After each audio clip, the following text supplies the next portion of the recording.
And by thrusting between those scales under the neck, even if you use an iron sword, you can still wound the dragon. Man, this stuff is so interesting.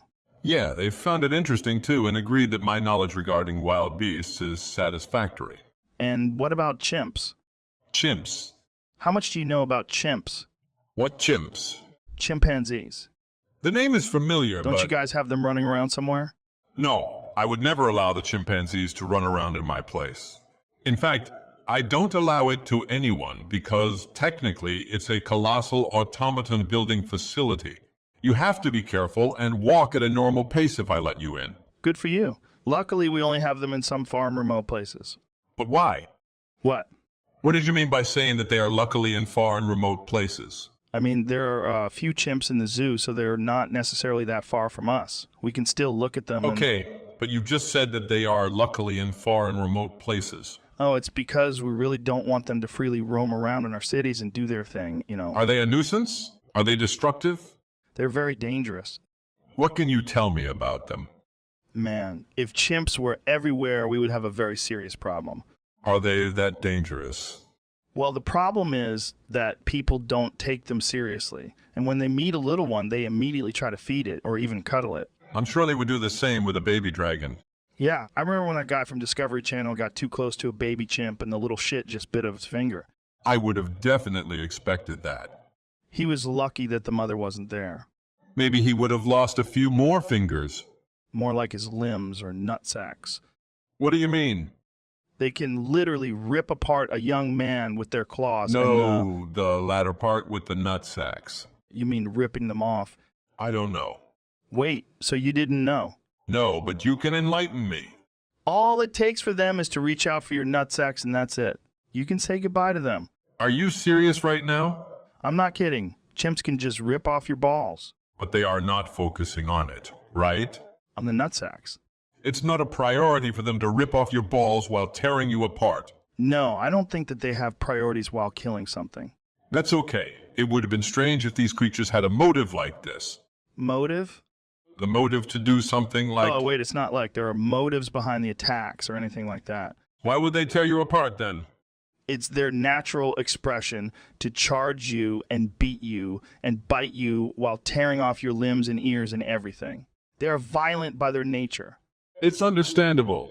They are wild beasts after all. Yeah. If you think that relaxing around them is a good idea, expecting that they won't just snatch your nutsacks and run away with them, you haven't paid attention to the literature. What literature? The literature about chimps. Is there a collection of books and studies related to these beasts ripping off nutsacks? Well, maybe. I've only read like a brochure in the zoo and watched a few documentaries about them. And they granted you a perfect understanding of the chimpanzees. Yes. So the I documentaries... guess I could read more about them, but Did they... anyway, I was... Let me finish the sentence. You can. So when it comes to these beasts, what is the source of the power which grants them the strength to rip apart a grown enwa? Nutrients, carbs, protein. Carbs. Yeah, I think it's their diet. Didn't those documentaries unfold their secrets? I mean, I don't think that chimps have secrets, man. And what about their diet? They eat plants and meat on occasions. Are you telling me that their strength comes from consuming plants? I guess. Based on what I saw, they can get extremely strong thanks to their diet, but their muscles are not visible because of their body hair. And by the way, that's why people get too close to them. The babies look like playful, fluffy little motherfuckers. One would feed and cuddle, but once they get too close, it's annihilation time. Which means that they use their body hair as, may I say, camouflage to hide their strength from the prey? I wouldn't say that they camouflage.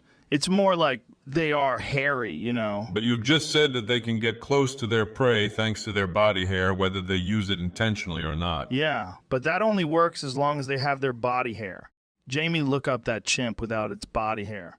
Is it natural for them to lose their body hair? It happens from time to time.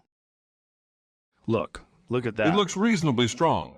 Man, imagine this bursting through the jungle, charging at you while shouting. There's nothing a fireball or a fire rune couldn't fix. No problem here. Yeah, but not in the case of an everyday guy. How often does something like this happen to you? The charging and shouting. How often do you NWS get in contact with the chimpanzees? Well, as far as I know, there are tribesmen who live close to them so they can run into each other on a daily basis. Which means that they are in a never-ending struggle for survival. You mean the tribesmen? Yes. No, they've managed to overcome the dangers of living together with chimps. For example, there are the Samoan babies that can run fast.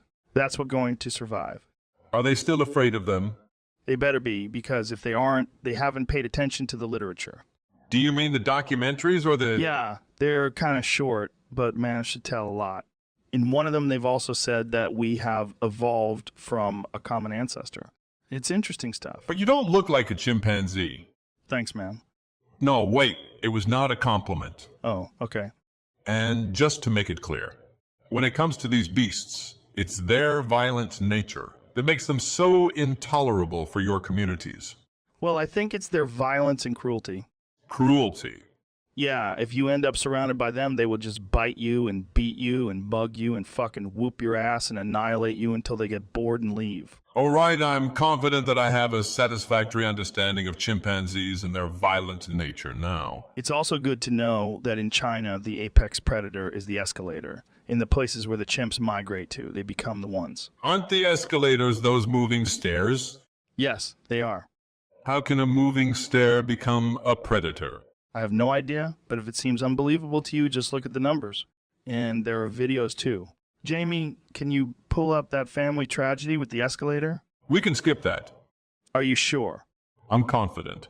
All right, but I'm telling you, those things were designed to eat people. Joe, we are talking about stairs.